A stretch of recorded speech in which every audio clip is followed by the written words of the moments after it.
બજાર જેવા ચકરી ગાંઠિયા નથી બનતા, તો આજે આપણે બનાવીશું બજાર જેવા ચકરી ગાંઠિયા. એ પણ આજે આપણે બનાવીશું જુવારના લોટની. તો જુવારના લોટ ને ગ્લુટન ફ્રી, એટલે કે આજે આપણે બનાવીશું જુવાર.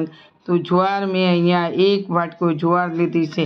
સાથે મેં થોડી એટલે કે ગ્લુટન ફ્રી હોય છે તો મેં થોડી સૂજી લીધી છે.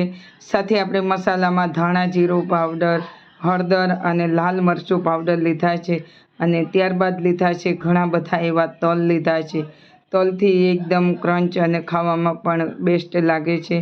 ત્યારબાદ આપણે લઈ લઈશું અહીંયા થોડું લીધું છે મીઠું. મીઠું તમારે સ્વાદ અનુસાર લેવું. અને ત્યારબાદ આપણે લઈ લઈશું થોડું 1 ચમચી જેટલું ખાટું દહીં. અને ત્યારબાદ થોડું આપણે મોણ માટે લઈશું. અહીંયા મેં 1 ચમચી દેશી ઘી લીધું છે. તમે જો બટર લેતા હોય, તેલ લેતા હોય તો પણ ચાલે, પણ મેં અહીંયા થોડું ઘી લીધું છે, એટલે ઘીથી થોડો ટેસ્ટ એટલો સરસ આવે. તો ત્યારબાદ આપણે બધું મિક્સ કરીને એને લોટ બાંધી લેવાનો છે.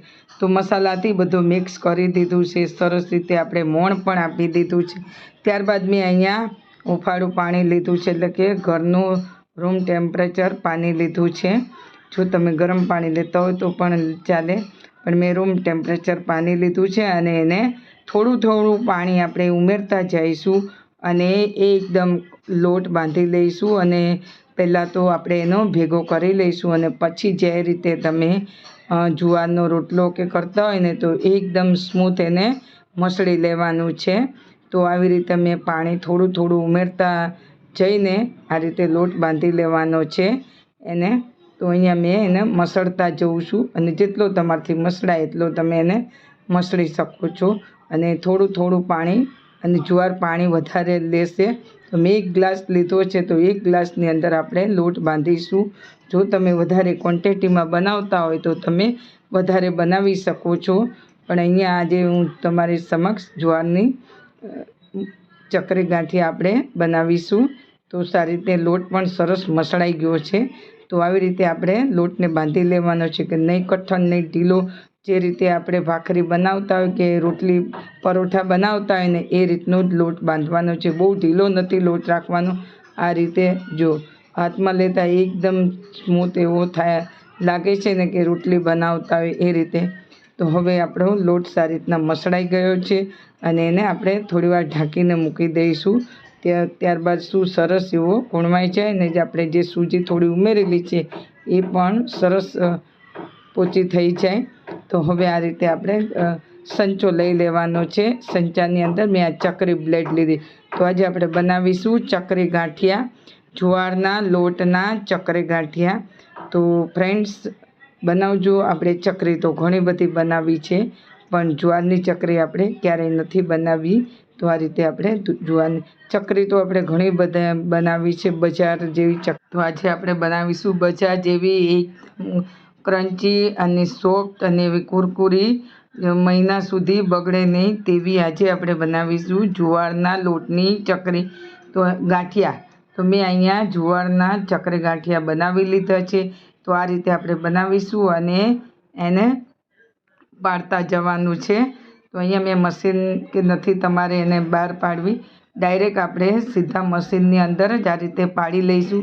તો હું અહીંયા નાની નાની ચકરી ગાંઠિયા બનાવતી જાઉં છું અને એને તેલમાં ફ્રાય કરતી જાઉં છું. ને આ રીતે એને અને ગેસ ફ્લેમ તમારે એકદમ પહેલાં ફાસ્ટ કરી અને પછી સ્લો કરી દેવો. તો હવે આપણા ચકરી ગાંઠિયા સરસ રીતે તળાઈ ગયા છે. અને આવી રીતે તમે પણ બનાવજો. તો તમને મારી રેસિપી ગમતી હોય ને હજુ સુધી જો તમે મારી ચેનલને લાઈક અને શેર સબસ્ક્રાઈબ નથી કર્યા તો કરી લેજો.